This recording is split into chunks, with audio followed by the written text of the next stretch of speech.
एक बार फिर से स्वागत है आपका आपके अपने चैनल डेली स्टडी रूटीन में, जहां पे मैं लेके आया हूं आपके लिए एक और नया नोटिफिकेशन। दोस्तों, ये नोटिफिकेशन निकल के आया है एनएचपीसी में, national hydro electric power corporation private limited में।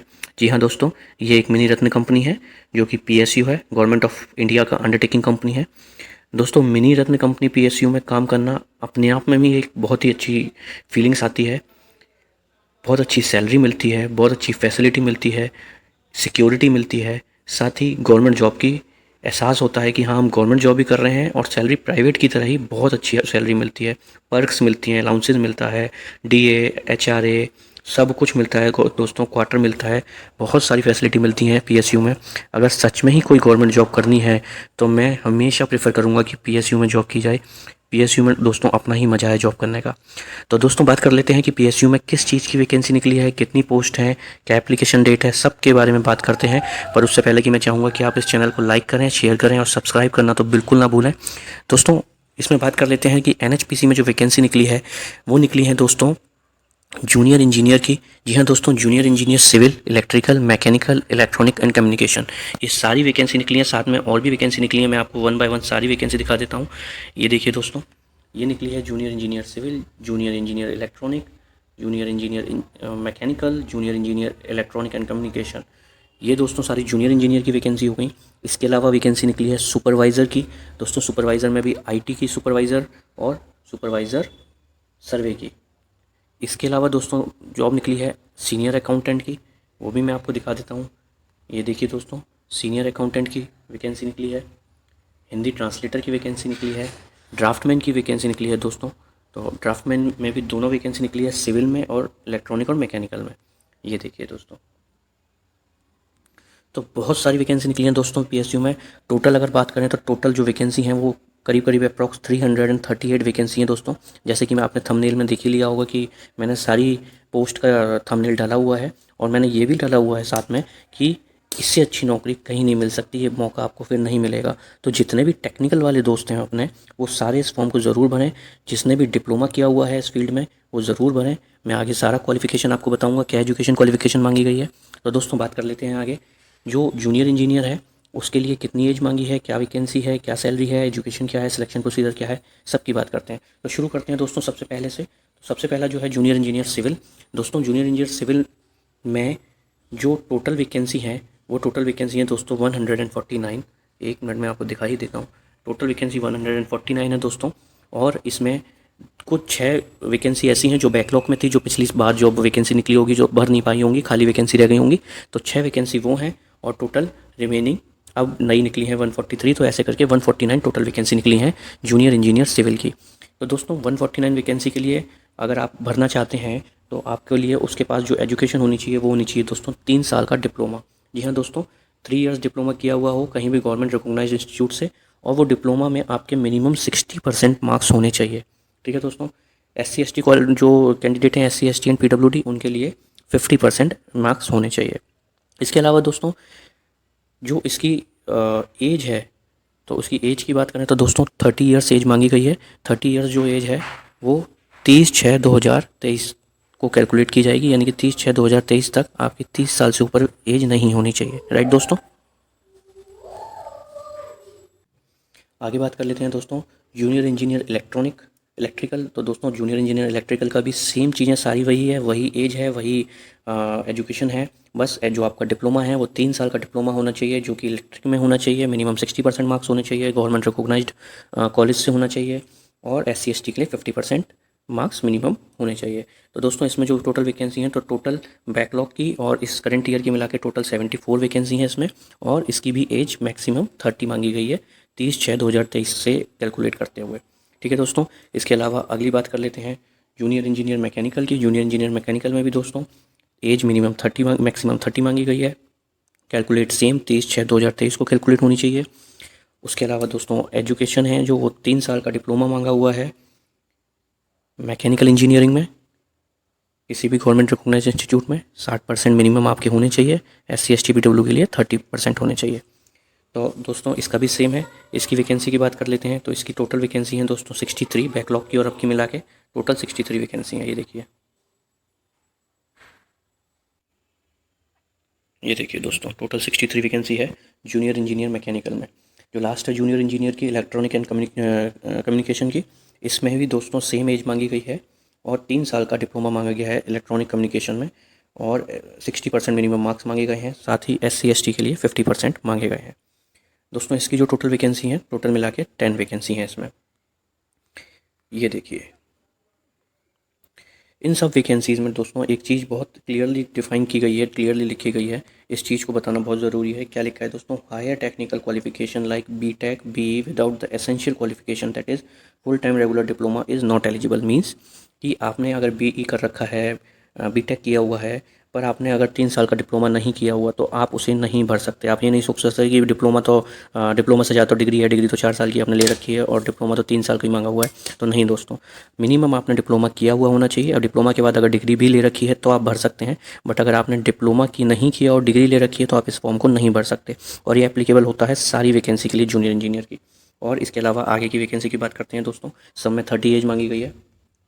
आगे की वैकेंसी की बात करते हैं दोस्तों, सुपरवाइज़र IT और सुपरवाइज़र सर्वे की। तो सुपरवाइज़र जो IT है दोस्तों, उसमें डॉइक कंप्यूटर का A सर्टिफिकेट मांगा हुआ है और उसमें 60% मिनिमम आपके मांगे हुए हैं। ठीक है दोस्तों, या फिर आपका 3 साल का डिप्लोमा हो कंप्यूटर साइंस में, जिसमें 60% आपके मार्क्स होने चाहिए, या फिर आपने किया हो रेगुलर BCA या फिर BSc कंप्यूटर साइंस से किसी भी गवर्नमेंट रिकॉग्नाइज्ड कॉलेज से, और उसमें भी आपके 60% मार्क्स होने चाहिए। तो इन तीनों में से आपने कुछ भी किया हो तो आप 60% मार्क्स हैं तो आप इस फॉर्म को भर सकते हैं सुपरवाइज़र IT का। दोस्तों इसमें जो एज मांगी गई है वो है 30 ईयर्स। मैं आपको दिखा देता हूँ, 30 ईयर्स की एज मांगी गई है दोस्तों। 9 वैकेंसी हैं टोटल। OBC की 2 हैं, SC की 1 है और UR की 6 है। ठीक है दोस्तों, इसमें एक और एक्सपीरियंस मांगा हुआ है। तो एक्सपीरियंस मांगा हुआ है दोस्तों 1 साल का, जो कि 30/6/2023 से पहले का होना चाहिए। तो वो एक्सपीरियंस आपका ये आपको दिखा रखा है, किसी में भी होना चाहिए इनमें से।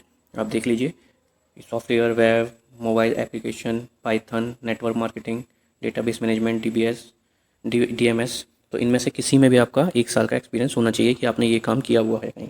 ठीक है दोस्तों, इसमें भी सेम चीज़ लिखी है कि हायर क्वालिफिकेशन एक्सेप्ट नहीं की जाएगी, यानी कि आपका डिप्लोमा होना ज़रूरी है। ऐसा ज़रूरी नहीं है कि आपने MCA या MSc कंप्यूटर साइंस किया हुआ है तो आप इसे भर सकते हैं।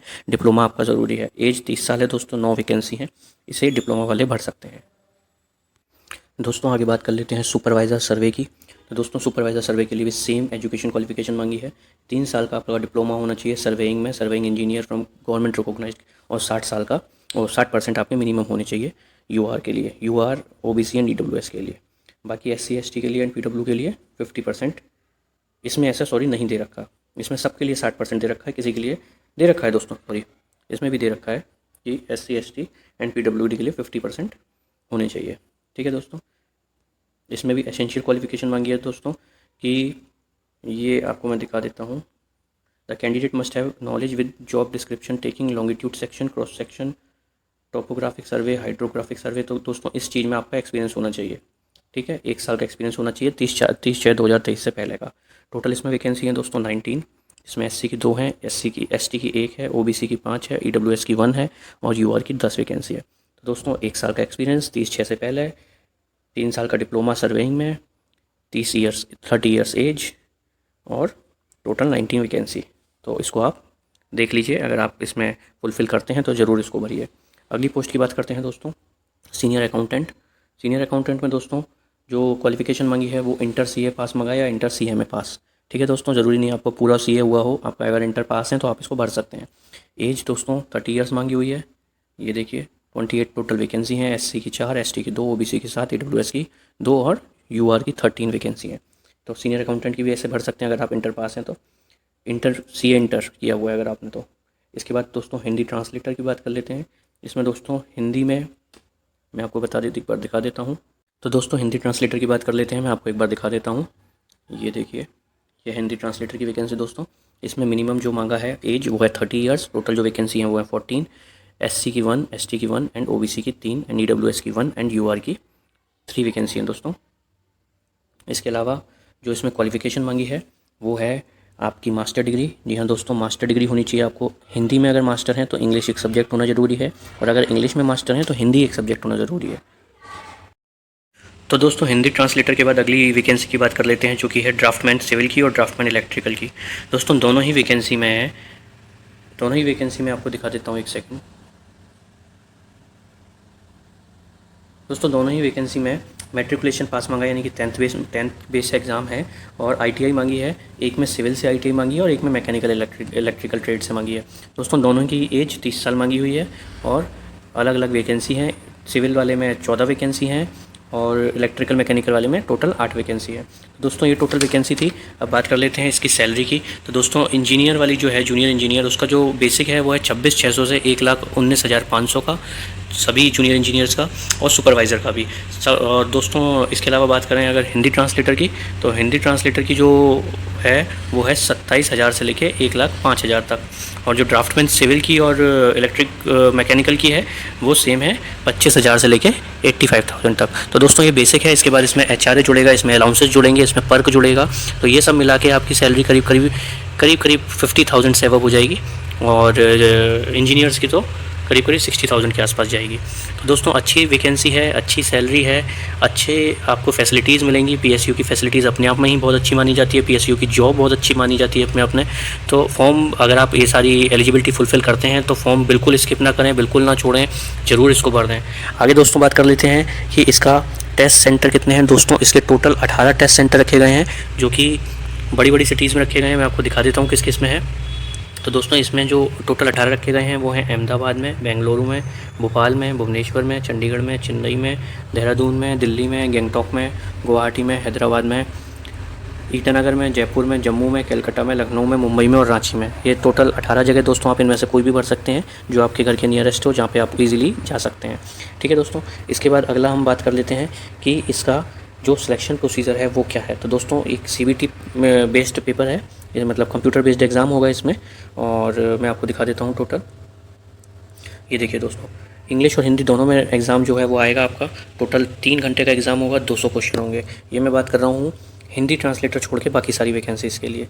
तो दोस्तों इसमें 3 पार्ट्स में एग्ज़ाम होगा, यानी कि पेपर सेम डे ही होगा, बट जो एग्ज़ाम होगा वो 3 पार्ट्स में डिवाइड होगा, पार्ट 1, पार्ट 2 एंड पार्ट 3।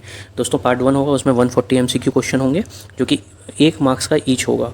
तो 140 क्वेश्चन 140 मार्क्स के होंगे। इसके अलावा दोस्तों जो 140 क्वेश्चन होंगे वो आपके ट्रेड से रिलेटेड होंगे। अगर आप सिविल के हैं तो सिविल, मैकेनिकल है मैकेनिकल, इलेक्ट्रिकल है इलेक्ट्रिकल, तो उसके अकॉर्डिंग आपके क्वेश्चन होंगे। इसके बाद आगे जो अगला पार्ट होगा वो होगा 30 क्वेश्चन का एमसीक्यू, वो उसमें होंगे जनरल अवेयरनेस के क्वेश्चन, और अगले 30 क्वेश्चन होंगे जो पार्ट 3 होगा वो होंगे रीजनिंग के। ठीक है दोस्तों, तो इस तरीके से टोटल 200 क्वेश्चन होंगे आपके, और 200 क्वेश्चन 200 मार्क्स के होंगे, और इसमें 1/4 की दोस्तों नेगेटिव होगी, यानी कि 0.25 की नेगेटिव होगी गलत क्वेश्चन आंसर देने में। ठीक है दोस्तों, इसके अलावा बात कर लेते हैं हिंदी ट्रांसलेटर की। केवल हिंदी ट्रांसलेटर में एक डिस्क्रिप्टिव एग्जाम होगा और एक ऑब्जेक्टिव होगा। तो ऑब्जेक्टिव जो होगा वो ऑलमोस्ट सेम होगा दोस्तों, अगर देखा जाए तो 40 क्वेश्चन होंगे इसमें एमसीक्यू बेस, 10 नंबर का डिस्क्रिप्टिव होगा दोस्तों एक। ठीक है, और 30 क्वेश्चन होंगे जिसमें जनरल अवेयरनेस होंगे, और 30 क्वेश्चन होंगे जिसमें रीजनिंग होगी। तो टोटल इसमें डिस्क्रिप्टिव मिला के 110 क्वेश्चन होंगे दोस्तों। इसमें डिस्क्रिप्टिव में कोई नेगेटिव मार्किंग नहीं है, ऑब्जेक्ट और जो एमसीक्यू है उसमें 0.25 की नेगेटिव मार्किंग है। ठीक है दोस्तों, आगे बात कर लेते हैं कि इसमें जो मेन सबसे इंपॉर्टेंट चीज़ है कि इसमें कट ऑफ पहले से डिसाइड कर रखी है कि मिनिमम कट ऑफ आपको इतनी लेके। दोस्तों इसमें एक और चीज़ डिसाइड कर रखी है, इसमें मिनिमम कट ऑफ डिसाइड कर रखी है पहले ही कि आपको कितनी लेके आनी पड़ेगी। तो दोस्तों मैं आपको दिखा देता हूँ, जो जनरल ओबीसी एंड ईडब्ल्यूएस की है उसके लिए 40% आपको मार्क्स लेके आने पड़ेंगे, और जो एससी एसटी एंड पीडब्ल्यूडी है उसके लिए आपको 35% मार्क्स लेके आने पड़ेंगे। इसके बाद मिनिमम अगर आप इतने लाते हैं तो आप एक मान लीजिए कि आप क्वालिफाई करते हैं, और इसके बाद जो मेरिट बनेगी वो मेरिट के आपके अकॉर्डिंग उतने मार्क्स आने चाहिए। ठीक है दोस्तों, एज रिलैक्सेशन ऐसे ही रहेगा जैसे गवर्नमेंट जॉब में रिलैक्सेशन रहता है, 3 साल 5 साल। ठीक है दोस्तों, और इसके अलावा तो मुझे नहीं लगता कि कुछ ऐसा रह गया है जो मैंने आपको नहीं बताया। ऑलमोस्ट मैंने आपको सारी चीज़ें बता चुका हूँ। तो जल्दी से आप तैयारी में लग जाइए, जल्दी से इस फॉर्म को भर दीजिए। अगर इसके अलावा भी आपको कोई डिटेल चाहिए तो कमेंट करके बताइए मुझे, मैं ज़रूर आपकी जो भी प्रॉब्लम होगी उसको सॉल्व करूँगा। इस नोटिफिकेशन को दोस्तों मैं टेलीग्राम चैनल पे डाल दूँगा, और टेलीग्राम चैनल का लिंक अपने वीडियो के डिस्क्रिप्शन में डालूँगा। तो आप उस टेलीग्राम चैनल को ज्वाइन कर लीजिए, आपको सारी अपडेट मिलती रहेगी। तो तब तक के लिए शुक्रिया दोस्तों, धन्यवाद, जय हिंद।